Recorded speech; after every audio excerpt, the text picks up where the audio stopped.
Hello everyone, my name's John Diamond and I'm a volunteer with the Enable Community Foundation and the Enable community. Today I'm going to be taking you through the step-by-step assembly procedure for the Phoenix hand version 2.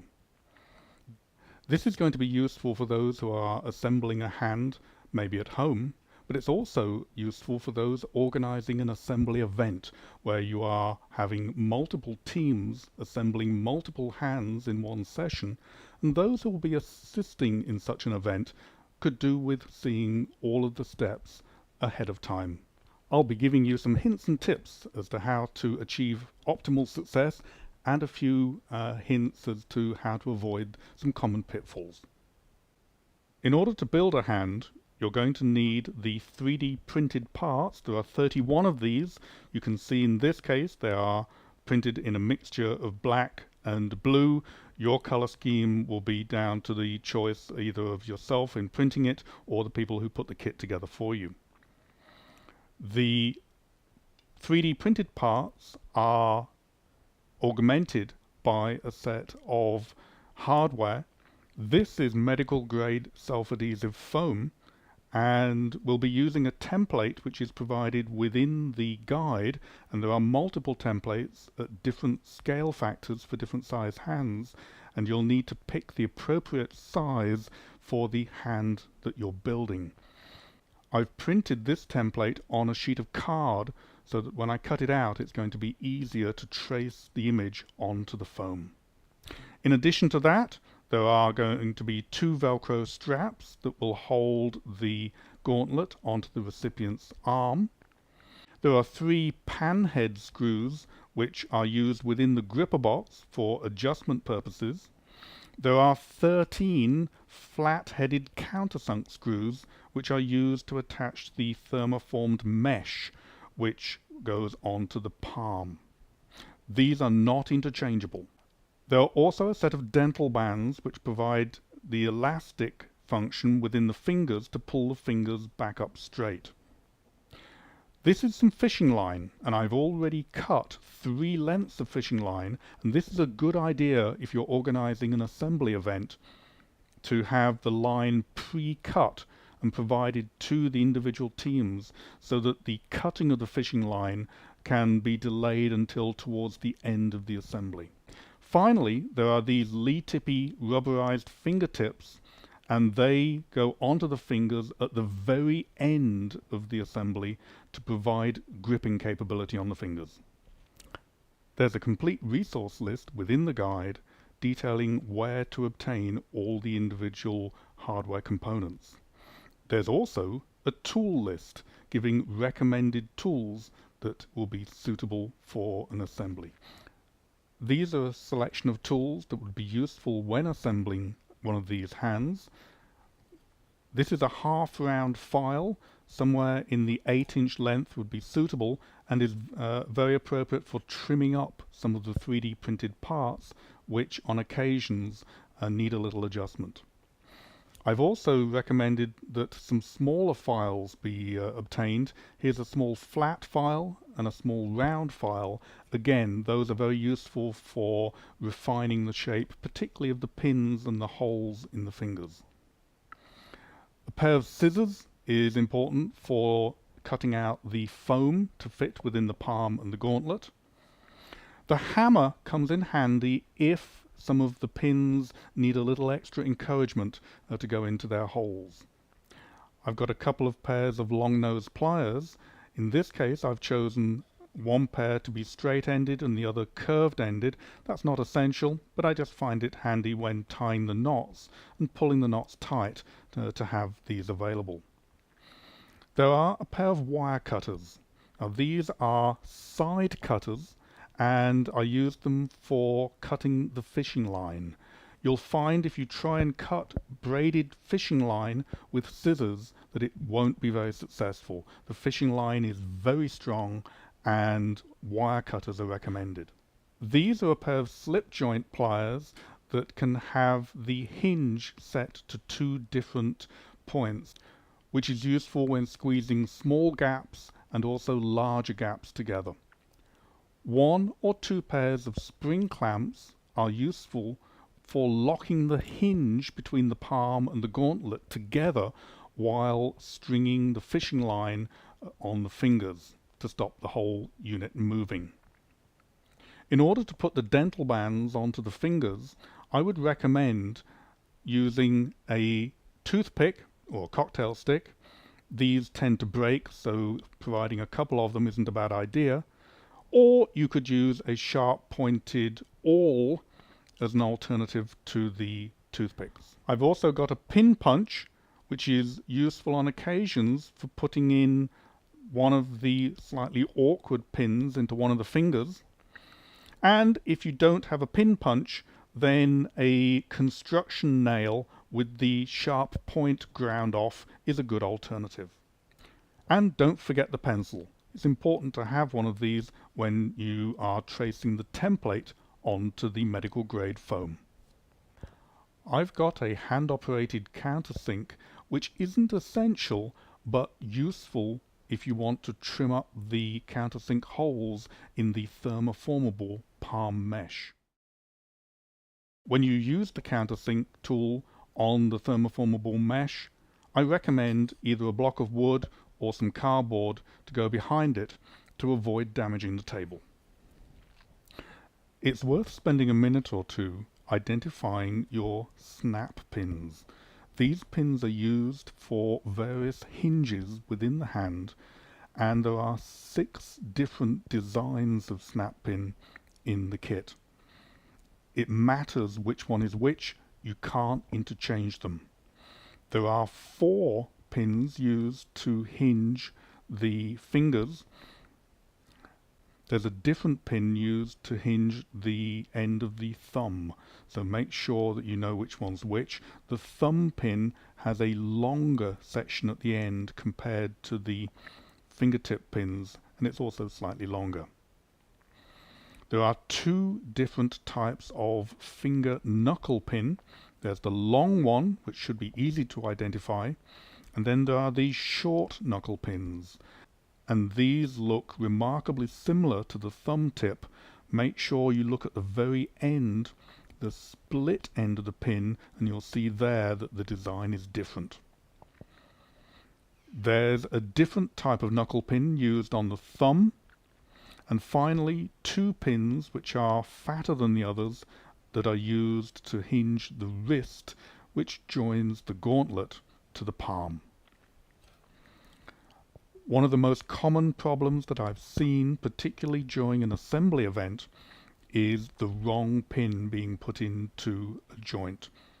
These then have to be removed. Sometimes that can be more difficult than others.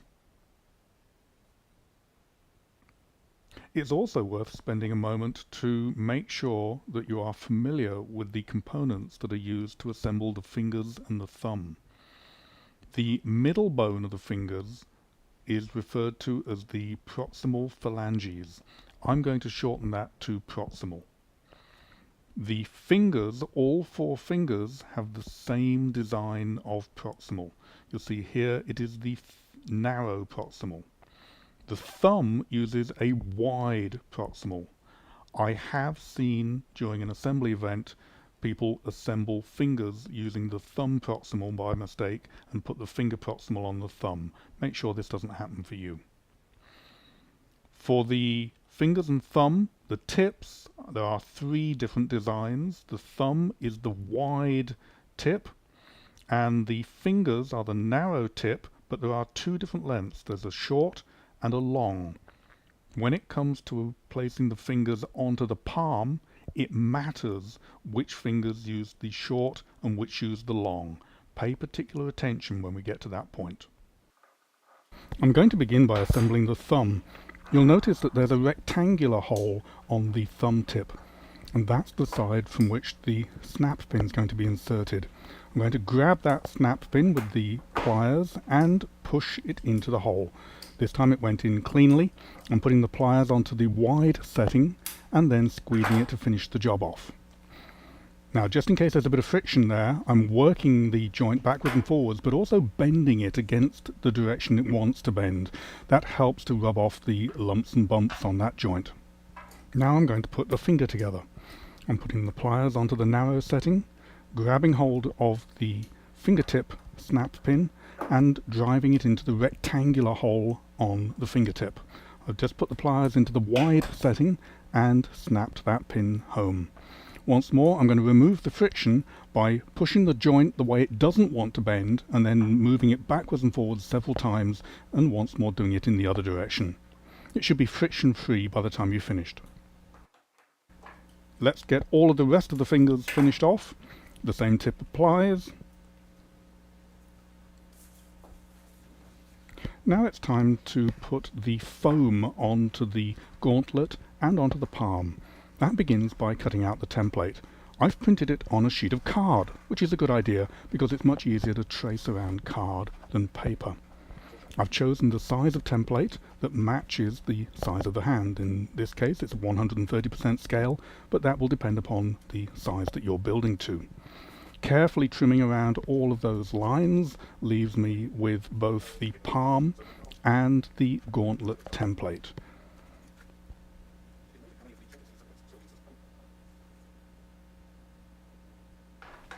The first bit of foam I'm going to cut is for the palm.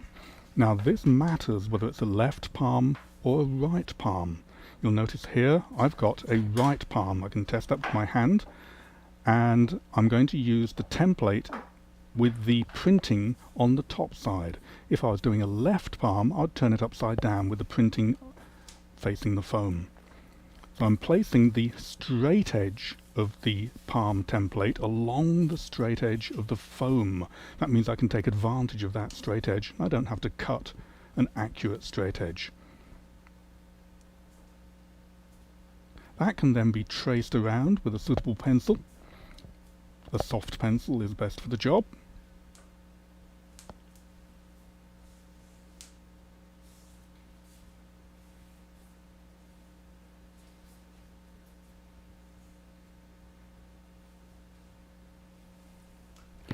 I can also trace around the template for the gauntlet. This one is ambidextrous. It doesn't matter whether or not this is for a left or a right hand. Now it's time to cut it out. I'm using some suitable scissors to cut out the foam.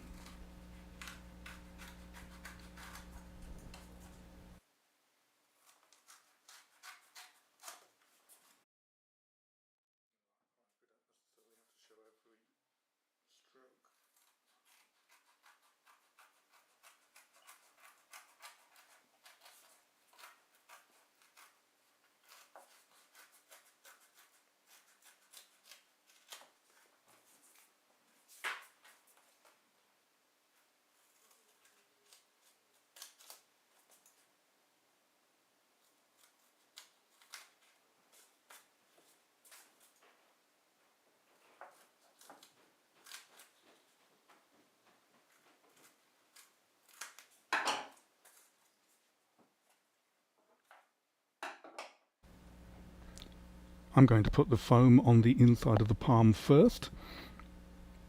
I'll take the wax paper off the back and then bend the foam in the same way that it was already trying to bend, given the way it was taken off the original roll of foam.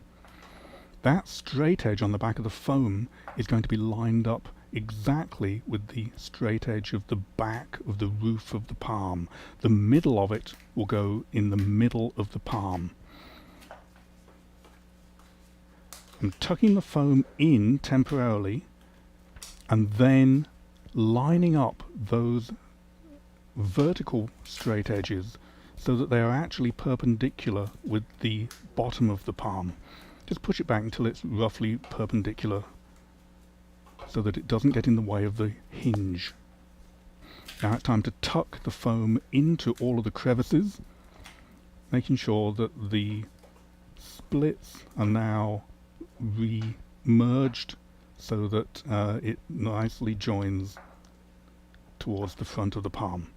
I've got the round edge of that half round file, and then firmly I'm filing off the edge of the foam against the plastic of the palm in order to cut it, and that gives a nice smooth edge. You'll notice there that it's a very smooth edge that's being cut with the file, and you'll also notice there I'm filing from the front towards the back just to get that last little bit of foam cut. So that's a nice, quick, smooth edge on the foam. You could use a sharp knife, but I find the file is effective and safer. I'm going to use a similar approach with the gauntlet, once more removing the wax paper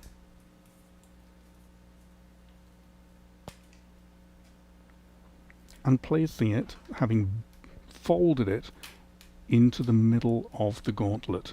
That top right corner I'm positioning so that it's just aligning the edge at the bottom of those Velcro slots, and also the very front of the foam is going to align with the corner below the hinge where it joins the front of the gauntlet. It doesn't always go on right first time. That'll probably happen to you. The great thing with this foam is that it can be easily peeled back off again so that you can have another go. Do that as many times as it takes to get it positioned correctly. Once again, lining it up with the bottom of those Velcro slots, and you'll see there we've got the good alignment. And now I'm working it into the corner where the gauntlet is folded, and then aligning it with the bottom of the slots on the other side. There we are, we've got good alignment on the bottom of those slots, and you'll notice that the foam is balanced left and right, it's not crooked. And it's time to take that half round file again, taking the rounded side, and once more very firmly using that to cut the edge of the foam, front and back of the gauntlet. Just working a little bit more there to get the corners off just by the hinges.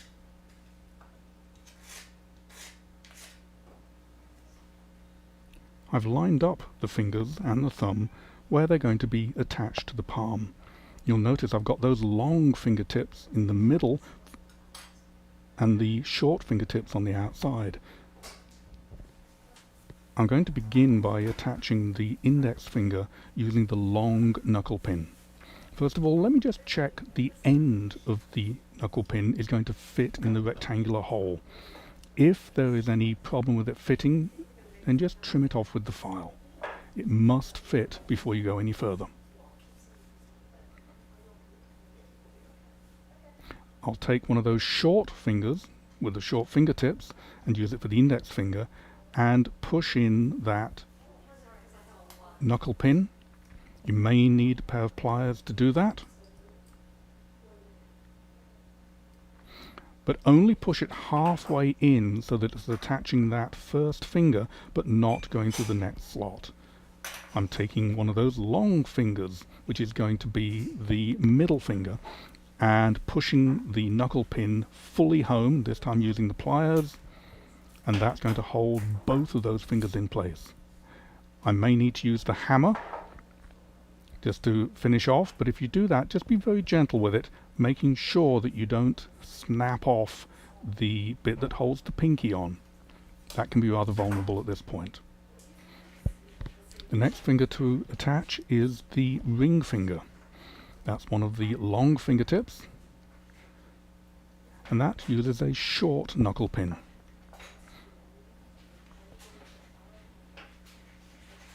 You'll want to make sure that the head of the knuckle pin is going to be able to go into the rectangular slot first, but then it can be driven home. Use a pair of pliers for that. Push it in, holding the edge of the head, and then it should be good. If necessary, if it's difficult to push it fully home, use the nail and give it a sharp tap with the hammer. That just helps to direct the force directly onto that pin head. Now I can move on to the pinky finger, which requires the other short knuckle pin. That can be pushed in. I'm using the pliers for the job. And in this case, it's not going in cleanly. Now that might happen to you.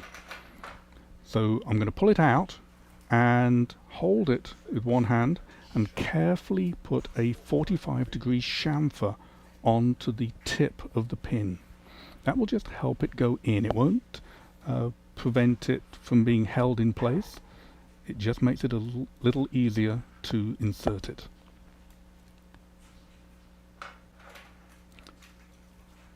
Once again, I'll grip it with the pliers and push it home. This time it goes in. It went in cleanly. If necessary, you can gently tap it with the hammer. Let's attach the thumb.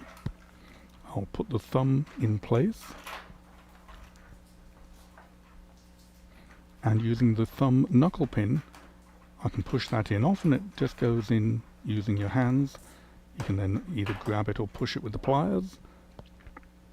And give it a sharp tap with the hammer if necessary.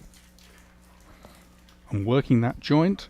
There's a bit of friction on there at the moment. It's not flopping freely, so I'm working it side to side, bending it in the way it doesn't want to bend while flexing it backwards and forwards to the point where I've rubbed off the lumps and bumps so that it then flexes backwards and forwards. It can dangle.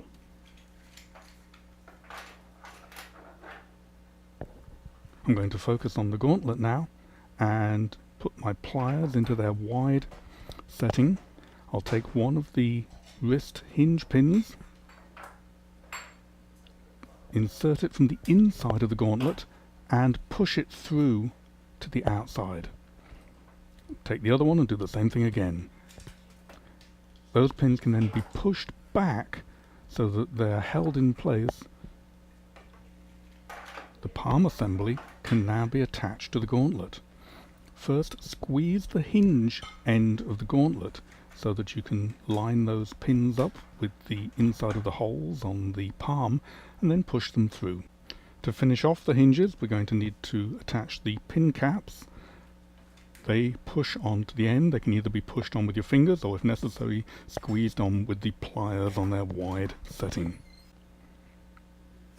Before stringing up the fingers, we're going to need to attach the gripper box. That slides into the dovetail on the back of the gauntlet. Make sure that the hole on the front of it is pointing towards the palm.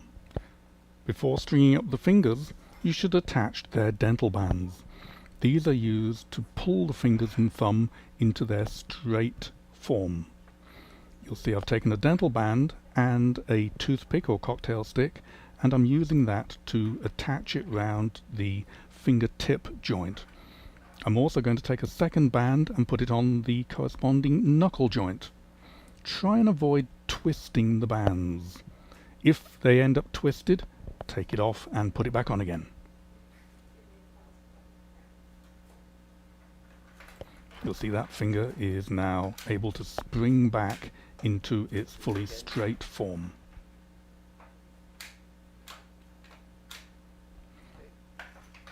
And the same goes for all of the fingers and the thumb. Let's begin stringing up the fingers. I'm going to obtain my first length of fishing line. This should be about 3 times as long as the entire length of the hand from the fingertip to the back of the gauntlet. Take one length, and this is going to be pushed into one of the holes on the back of the palm. You'll see there are 5 holes, and I'm looking beginning at the pinky end, and I'm going to the hole next to it. That's the hole that's going to go down to the ring finger. I've pushed it in, and I'm pulling it out far enough that it can then be pushed through from the top to the bottom. Now look very carefully here. There is a hole directly behind the finger joint. If it actually emerges from the joint itself, pull it back out and push it back until it comes out that little D-shaped hole. That's critical. It mustn't come out of the gap between the proximal and the palm. I've pushed it under the tunnel in the proximal and then under the bar at the end of the fingertip. And I'm going to tie my first knot, which will attach it to the bar on the fingertip. I'm now tying a second knot, and after the second knot is in place, I'll take the 2 pairs of long nose pliers, grab hold of the cord and pull it tight. And then I'm going to put the 3rd knot onto that fingertip. And once more use the 2 pairs of pliers to give it a tug to pull it absolutely tight. You'll see that by pulling on the end of the cord, the finger will move. I can then, using a pair of wire cutters, cut that fishing line about 1 inch or 2.5 centimeters away from the knot and pull the knot down so that it's closest to the palm.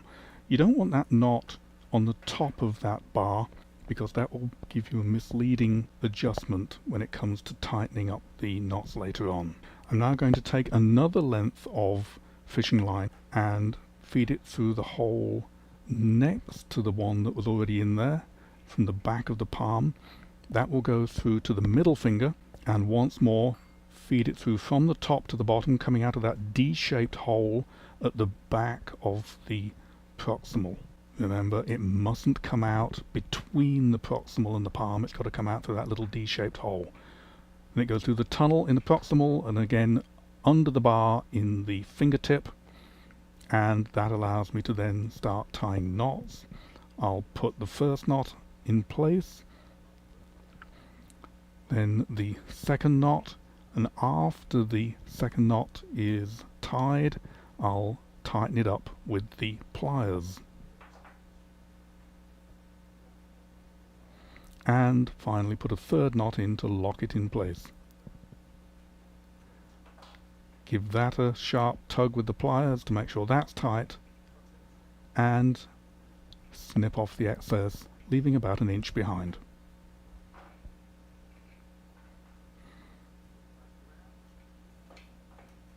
Once more, don't forget to move the knot round to the back of the bar closest to the palm. I'm now taking the whipple tree, and I'm going to take the fishing line that is coming out from the back of the palm, which goes down to the ring finger. That's the first one that I put in, and I'm going to push it through into the second of those little holes that corresponds to that finger. Those 4 holes in the whipple tree correspond to the 4 fingers, and that's threaded out through that big hole in the middle and then pushed back in the big hole and out through the little hole that corresponds to the pinky finger. I'll take the other fishing line that comes out from the middle finger, goes through the corresponding hole in the whipple tree, pull it through and thread it back out through the end hole, which will go down to the index finger. So the whipple tree is all threaded up now. We can now attach the whipple tree into the gripper box using the swivel pin. That's how the whipple tree will go on. I'm just pulling the gripper box back a bit in its dovetail and dropping the swivel pin and whipple tree assembly in there and pulling the gripper box back to the front of the gauntlet. The swivel pin is going to be secured in place using a pair of panhead screws, which are going to be attached through the holes in the back of the gripper box. But at this point it's important to note that the front of the swivel pin should be as far forward as possible. You're driving that screw into the back, and the head of the screw is going to just touch the back of the gripper box. We're not going to pull the swivel pin back. The second of the 2 panhead screws can then be driven in, but once more that will go down only until the head of the screw touches the back of the gripper box.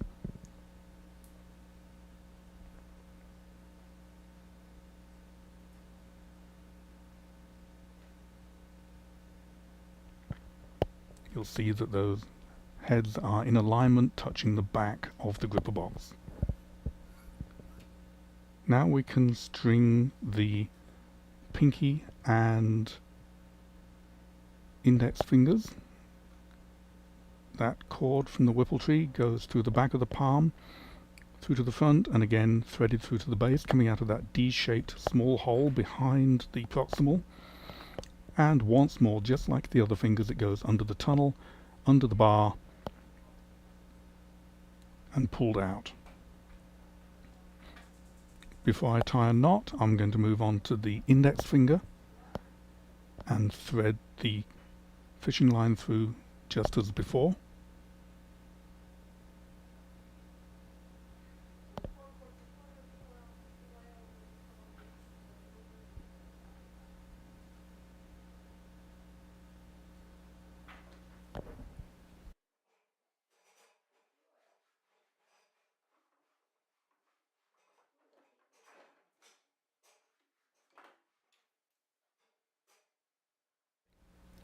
I'm going to take the thumb tensioner pin, which has a small hole going through one end, and take the third and final piece of fishing line and push it through the hole in the end.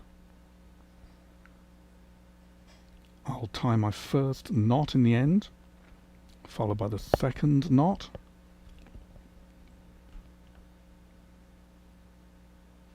and then the final knot. Once more, the pair of pliers are useful to tighten that knot.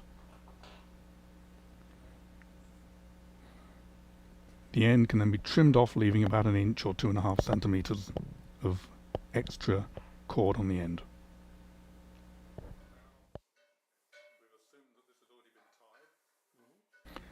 Now it's time to attach the thumb tensioner pin. I'll push it in through the square hole on the front of the gripper box with the small hole used to tie the cord running vertically, and attach a panhead screw from the back. You'll notice that the pin is protruding from the front of the box while I do this.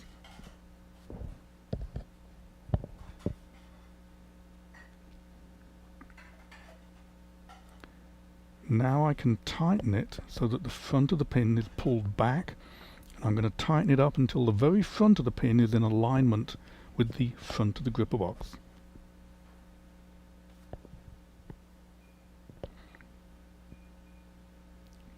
Its fishing line can then be pushed through the remaining hole, which goes down to the thumb. It'll come out halfway down the palm and pushed through from the top to the base of the palm.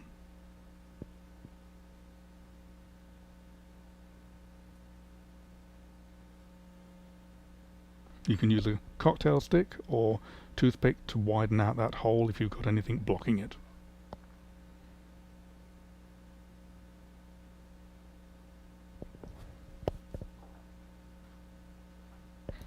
I'm going to use these clamps to lock the hinge. It wants to be locked at about 30-degree angle, if not a little more than 30 degrees. 30 degrees would really be the minimum.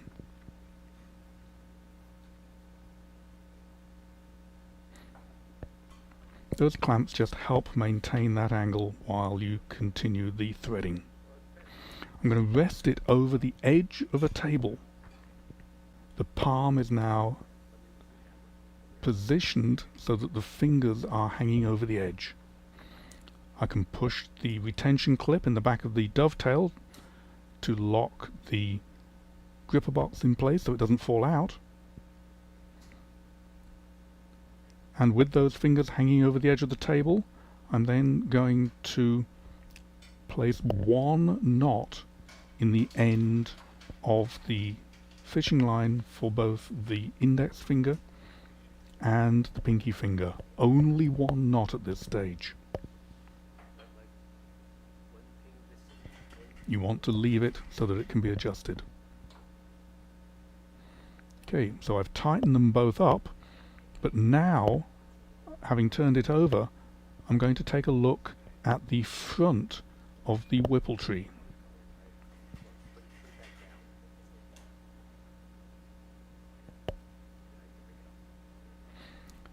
The front of the whipple tree should be in alignment with the front of the gripper box.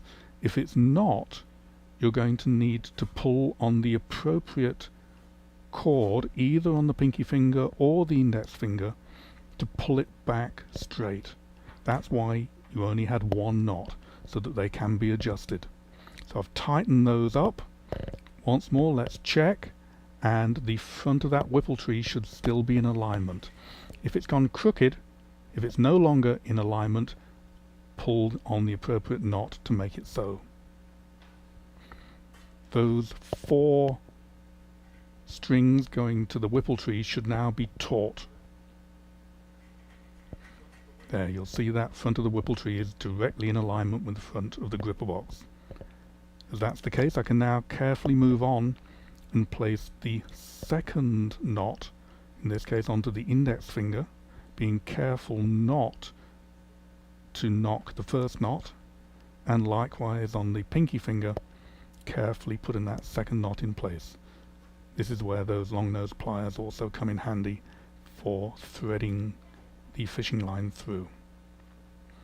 So finger tight on the knots, and once more check that I've not knocked the alignment on that whipple tree. Those 4 lines should be taut with the whipple tree front in alignment with the front of the box. I'm going to give those a tightening with the pair of long nose pliers, and making sure that those knots on all 4 fingers are at the back of the bar on the fingertip. At this point, if they're not on the back, it will give you a misleading indication of the tightness.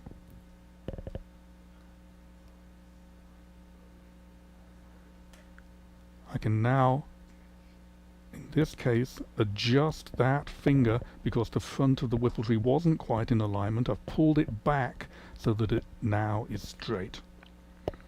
And because the front of the whipple tree is straight, I can move on and put the final knot in place on both of those fingers.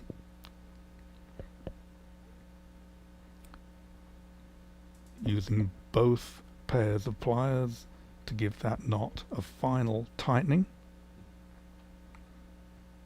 and the same goes for the knot on the end of the pinky finger.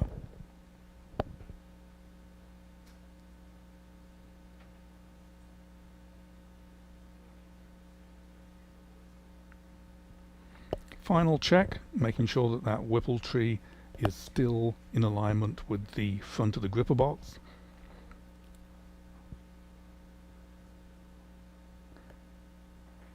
And I can trim off that fishing line with about 1 inch to spare.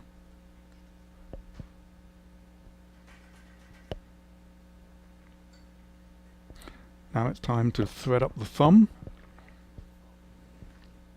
Once again, through the tunnel in the base of its proximal and up under the bar in the thumb tip.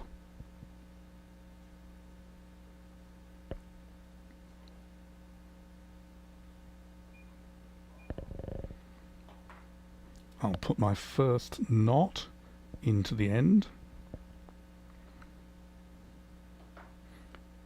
and pull it tight, making sure at this point that that line through the thumb is taut.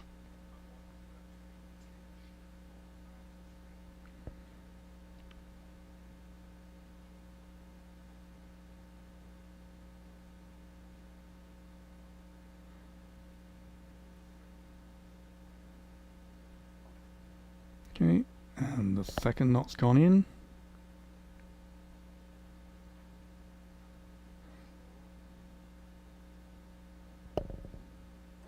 Making sure the knot is on the back of the bar.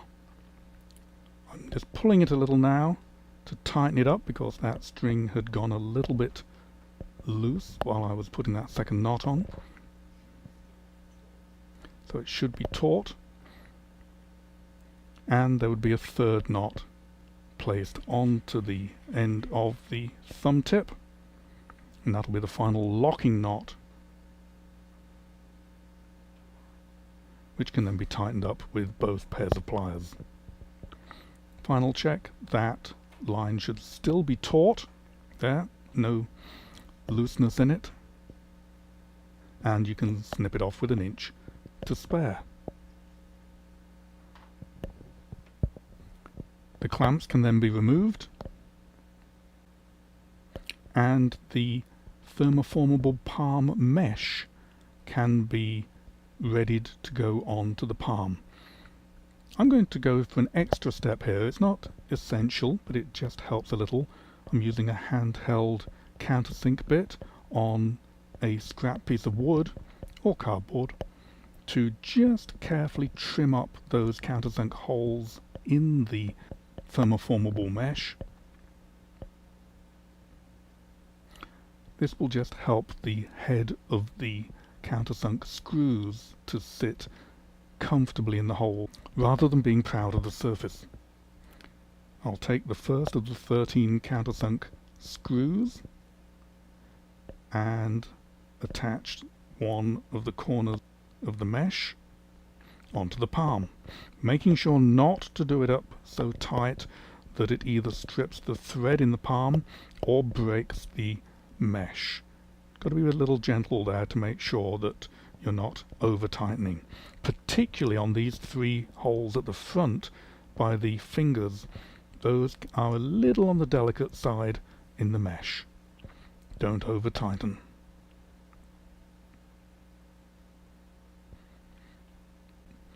And we can move forward and put all of the other screws in place.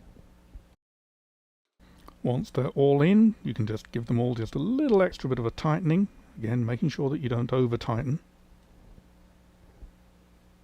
Just giving it a quick test.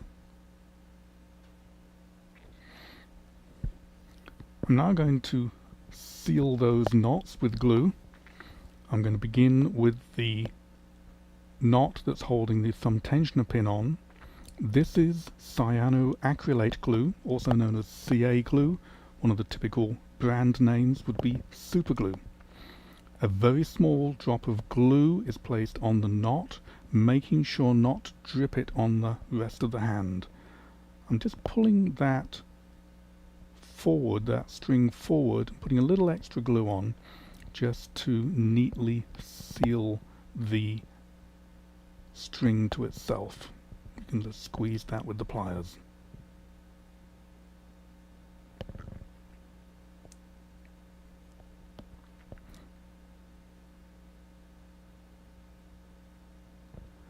Moving on to one of the fingertips, again a little drop of glue.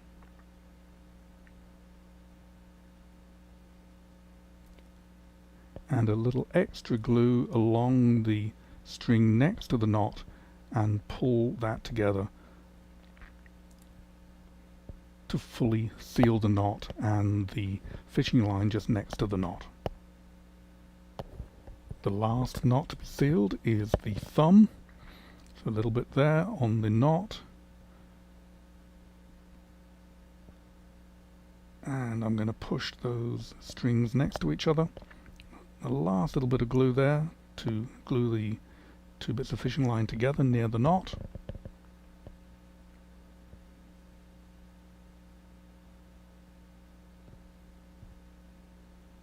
And it's time to just wait for the glue to be hardened off. Once the glue has set up, you can trim the ends, being very careful not to trim the wrong bit of cord, and all 6 knots will need to be trimmed. This is where the side cutters come in particularly useful. The last knot to be trimmed up is the thumb. So all of the stringing is now complete. I'm going to be using some Velcro straps that have an integrated buckle, and I'll begin on the side of the hand that has the thumb. The fuzzy side of the strap will be uppermost, threaded through from the outside, back through the buckle and back through the slot in the gauntlet. Then finally back through the buckle again and once more through the slot in the gauntlet.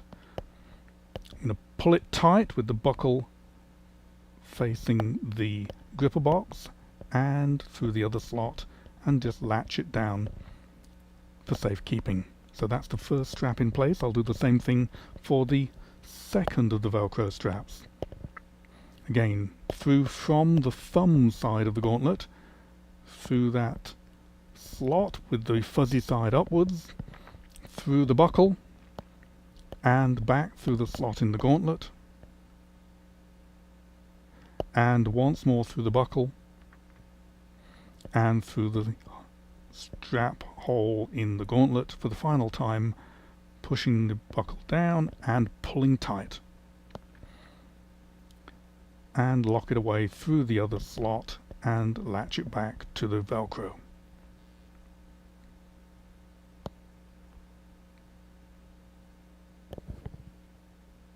I'm now going to put on the Lee-Tippy gel fingertips. I'll begin with the thumb and making sure that the pad side of the fingertip is going to be over the pad of the thumb. That's pulled down onto the thumb,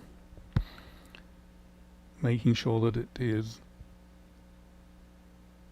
balanced, and the two straps on the back, one of them is going to be at the very top of the sloping edge and the other one is going to be at the back of the dental band pin that is holding the dental band on. And I'll do the very same thing for the 4 fingertips.